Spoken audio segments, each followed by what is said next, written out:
EMR Jewelry inaugural offer. Flat 9% VA on gold ornaments, 12,500 off on purchase of 1 kg silver.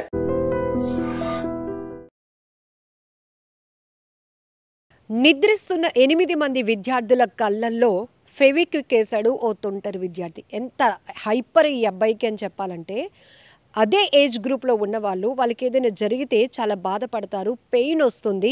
అయ్యో నేను ఇలా చేయడం తప్పు అని తెలిసి కూడా ఒక రకమైన ఆనందం పొందటానికి ఆ అబ్బాయి చేసినటువంటి ఆ తుంటరితనంతో చేసినటువంటి ఆ పని వల్ల ఇప్పుడు 8 మంది పిల్లలు ఆ కన్నురెప్పలు మూసుకుపోయి కళ్ళు మంటలతో ఏడుస్తున్నటువంటి పరిస్థితి కనబడింది.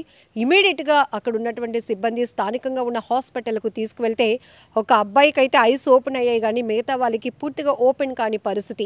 ఫెవిక్విక్ అనేది ఎంత ఎఫెక్టివ్గా పనిచేస్తుందో మనకు తెలుసు. ఏదైనా అతికించడానికి మనం దాన్ని ఎక్కువగా వాడుతూ ఉంటాం. అలాంటిది ice very sensitive part. So అలాంటి ఐస్లో వాళ్ళు పడుకున్నారు కదా, వాళ్ళకి ఏమవుతుందో చూద్దాం, వాళ్ళు ఏడుస్తారా లెగుస్తారా లెగరా అని ఆ అబ్బాయి ఒక దారుణమైన ఆలోచన దృక్పథంతో సో ఆ పడుకున్న వాళ్ళని అలా ఇబ్బంది పెట్టాలి అని చేసినటువంటి ఆ ప్రయత్నం, ఆ పైశాచిక ఆనందం ఇప్పుడు మిగతా పిల్లల ప్రాణాల మీదకి వచ్చిందని చెప్పాలి. ఆ పిల్లలు ఎంత విలవిల్లాడిపోయారు.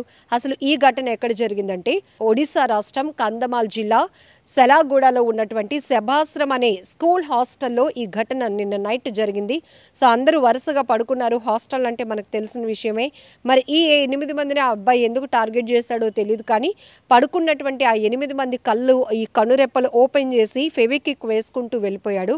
ఇమీడియట్గా వాళ్ళు కళ్ళు ఓపెన్ కాక కళ్ళు ఇచ్చింగ్తో మంటలు వచ్చి ఏడుస్తుంటే ఇమీడియట్గా హాస్టల్ సిబ్బంది అక్కడికి చేరుకొని మిగతా పిల్లలు కూడా లేచిపోయారు.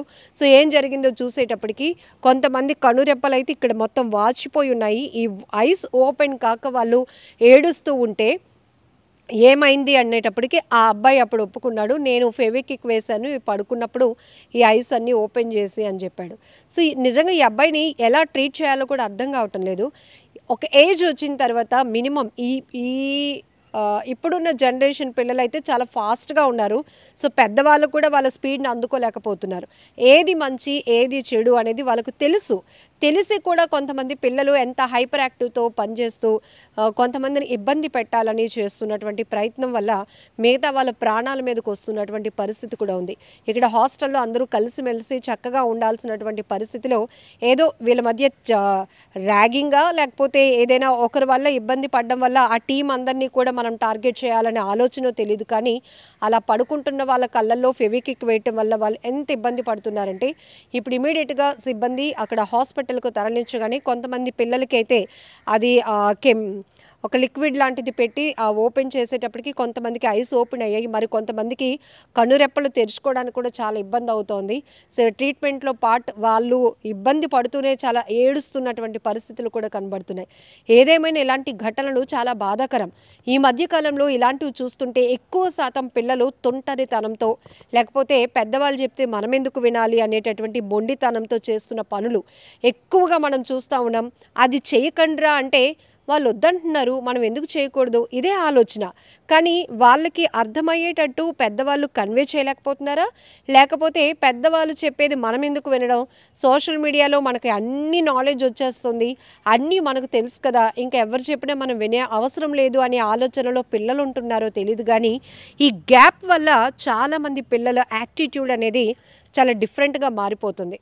ఒక రకంగా మనం అబ్జర్వ్ చేయాలంటే ఇంట్లో ఉన్న పిల్లలు అనుకోండి, పెద్దవాళ్ళు ఎందుకురా నువ్వు బాగా మొండిగా తయారవుతున్నావు, అది కరెక్ట్ కాదు, ఇది ఇలా కౌన్సిలింగ్ ఇవ్వగలుగుతారు.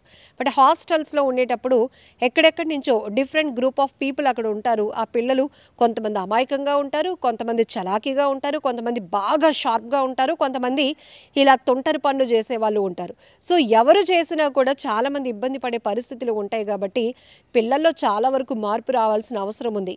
ఈ మధ్య కాలంలో సైకాలజిస్టులు చెప్తుంది కూడా అదే. సో పిల్లల్ని కనిపెట్టుకొని ఉండాల్సిన బాధ్యత పెద్దవాళ్ళది. ఎందుకంటే వాళ్ళకి ఇది తప్పు ఇది రైట్ అని తెలిసినప్పటికీ కూడా ఒక ట్రయల్ వేయాలనేటటువంటి ఉత్సుకత ఉంటుందంట. ఒక క్యూరియాసిటీతో కూడా కొంతమంది ఇది ఇలా చేస్తే ఏమవుతుంది ఒకసారి చూద్దాం అనే ఆలోచనతో కూడా చాలామంది తెలిసి తెలియక రెండు విధాలుగా కూడా తప్పులు చేసిన వాళ్ళని మనం చూస్తూ ఉన్నాం. సో ఏది ఏమైనా ఈ ఘటన చాలా బాధాకరం అనే చెప్పాలి. ఆ పిల్లలు ఆ విలవిలలాడిపోతున్నారు. కంటికి వస్తున్నటువంటి ఆ ఇచ్చింగ్, ఆ పెయిన్తో వాళ్ళు విలవిలలాడిపోతూ ఉంటుంటే చూసే వాళ్ళ కంట కన్నీళ్ళు వస్తున్నాయి. ఎందుకంటే ఆ కనురెప్పల పార్ట్ అనేది ఎంత సెన్సిటివ్ మనకు తెలుసు. అలాంటిది ఏదో విరిగిపోయిన వస్తువుల్ని అతికించడం కోసం మనం ఉపయోగించే ఫెవిక్విక్ని తీసుకెళ్ళి పడుకున్నటువంటి పిల్లల కళ్ళల్లో వేసేస్తే అది ఎలా ఉంటుంది? ఇప్పుడు వాళ్ళు కళ్ళు తెరిచి ఉన్నారనుకోండి, మనం ఏదైనా వేయాలి అనే ప్రయత్నం చేసినప్పుడు వాళ్ళు అబ్జర్వ్ చేసుకుంటారు కాబట్టి ఇమీడియట్గా దాని నుంచి స్కిప్ అవ్వాలనుకుంటారు. బట్ గాఢ నిద్రలో పడుకున్న వాళ్ళ కళ్ళల్లో అలా ఫెవిక్విక్ వేయాలి అనుకోవడం, మరి ఈ అబ్బాయిని ఏమనాలో తెలియదు. కానీ మరి పేరెంట్స్ ఎక్కడున్నా కూడా ఇమీడియట్గా వీళ్ళకి మాత్రం కౌన్సిలింగ్ చాలా అవసరం. ఇలాంటి వాళ్ళు నెక్స్ట్ స్టెప్లో ఇంకేదైనా చేయడానికి కూడా వెనకడుగు వేయరు. సో చిన్నప్పటి నుంచి మనం చాలా జాగ్రత్తగా చూసుకోవాల్సిన అవసరం ఉంది. అందుకే బాల్యం అనేది చాలా ఇంపార్టెంట్. పెరిగిన వాతావరణం కావచ్చు, ఉంటున్నటువంటి వాతావరణం కావచ్చు, చుట్టుపక్కల వాళ్ళతో ఉంటున్నటువంటి స్నేహితుల ప్రభావం కూడా చాలామందిలో ఉంటుంది. ఈ మధ్యకాలంలో ఎక్కువ శాతం పిల్లల్లో ఈ తరహా అంటే నేర ప్రవృత్తి వైపు వెళ్ళాలి అనే ఆలోచన కనిపిస్తున్నటువంటి పిల్లల్ని ఎక్కువగా చూస్తున్నాం. అందులో చంపడానికి కూడా పిల్లలు, వాళ్ళు మైనర్లు అయినప్పటికీ కూడా పిల్లల మీద అఘాయిత్యాలు చేస్తున్నారు. కొంతమందిని హత్యలు చేయడానికి వెనకడుగు వేయటం లేదు. వాళ్ళకి కావాల్సింది డబ్బుతో మనం ఏదైనా కొనుక్కోవచ్చు అనే ఆలోచన మైనర్ ఏజ్ నుంచి కూడా వీళ్ళలో ఉంటుంది. అంటే మనమందరం కూడా ఇది సొసైటీలో చాలా వరకు చాలా బాధ్యత కలిగినటువంటి టాపిక్ ఇది. సో దీనిపైన అబ్బాయికి అయితే ఫుల్ కౌన్సిలింగ్ ఇస్తున్నారు. ఇమీడియట్గా కంప్లైంట్ కూడా వెళ్ళడం జరిగింది. మిగతా పిల్లలు ఎవరైతే ఉన్నారో బాధితులు, వాళ్ళు మాత్రం ప్రజెంట్ ట్రీట్మెంట్ తీసుకుంటున్నారు. నిజంగా ప్రస్తుతం ఉన్నటువంటి సమాజం దేనికి ప్రయారిటీ ఇస్తుంది? ఆర్థిక సంబంధాల చుట్టూ మాత్రమే తిరుగుతుంది. మళ్ళీ ఎన్నికలంగానే చాలా విరక్తి కలుగుతుంది. మంచి అనిపిస్తుంది కదా, లేడీస్ కూడా ఛాలెంజింగ్ జాబ్స్ చేసినప్పుడు చాలా బాగుంటది. ట్రాఫిక్ అసిస్టెంట్స్ గా నియమించిన ట్రాన్స్జెండర్స్ అందరితో సాల్యూట్ చేయించుకుంటున్నారు. ఫుడ్ డెలివరీ ఇవ్వటానికి వెళ్ళినటువంటి డెలివరీ బాయ్ అనిల్ పై కళ్ళ ముందు పిల్లని